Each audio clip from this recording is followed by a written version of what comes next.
Hi friends, welcome to my channel. இன்றைக்கி நம்ம என்ன பார்க்க போகிறோம் அப்படின்னு பார்த்தீங்கன்னா, இப்போ ரீசெண்டாக 2025 வந்து நம்மளுக்கு டிஎன்பிசியிலேருந்து எக்ஸாம்ஸ் வந்து சிடிஎஸ் எக்ஸாம் கண்டக்ட் பண்ணியிருந்தாங்க. ஸோ அதிலிருந்து நம்மளுக்கு மொத்தம் தமிழ் தகுதி தேர்வு அப்படின்றதுல மொத்தம் 100 கேள்விகள் இடம்பெற்றிருக்கும். அதில் முதல் 4 கேள்வி தான் இதில் நீங்கள் பார்த்துட்ருக்கீங்க. ஓகேங்களா? ஸோ இதுக்கப்புறம் என்ன பண்ண போகிறோம் அப்படின்னா, இந்த சிடிஎஸ்சில் இருக்கிறது எல்லாமே நீங்கள் டெஸ்ட்டாக தான் எழுத போகிறீங்க. இப்போ இந்த 4 கொஷினுக்கு ஆன்சர்ஸ் என்ன அப்படின்றத நீங்கள் தான் கீழே கமெண்ட் பாக்ஸில் கமெண்ட் பண்ண போகிறீங்க. மொத்தம் 4 கொஷினுக்கு எத்தனை மார்க் எடுத்திருக்கீங்க அப்படின்றதையும் நீங்கள் தான் கீழே கமெண்ட் பாக்ஸில் கமெண்ட் பண்ண போகிறீங்க. ஓகேங்களா?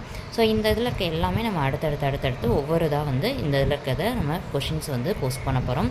ஒவ்வொன்றையும் நீங்கள் எழுதி பாருங்கள். தெரியாத கொஷின்ஸை நோட் பண்ணி படிச்சுட்டே வாங்க. ஓகேங்களா? ஃபஸ்ட் கொஷின் ப்ரெடிக்ஷன் அப்படின்றதுடைய கலைச்சொல் என்ன? செகண்ட் பாம் டாப், இதுடைய கலைச்சொல் என்ன? தேர்டு மூவலூர் ராமாமிர்தம் அம்மையார் உயர்கல்வி உறுதி திட்டம் எவ்வாறு அழைக்கப்படுகிறது அப்படின்னு சொல்லிட்டு ஒரு 4 ஆப்ஷன்ஸ் கொடுத்துருப்பாங்க. இது ஸ்கீமில் இருந்திருக்கு.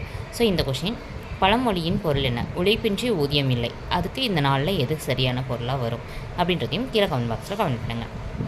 உங்களுக்கான கேள்வி, அதாவது இந்த 4 கேள்விகள் இல்லாமல் எக்ஸ்ட்ரா ஒரு கேள்வி, டோர்னடோ, TORNADO, டோர்னடோ அப்படின்னு சொல்கிறோம் இல்லையா? ஸோ அதனுடைய கலைச்சொல் என்ன? ஆன்சரை கீழே கமெண்ட் பாக்ஸில் கமெண்ட் பண்ணிட்டு தொடர்ந்து ஃபாலோ பண்ணுங்கள். நம்ம அடுத்தடுத்ததில் நிறைய கொஷின்ஸ் வந்து போஸ்ட் பண்ண போகிறோம். ஓகேங்களா?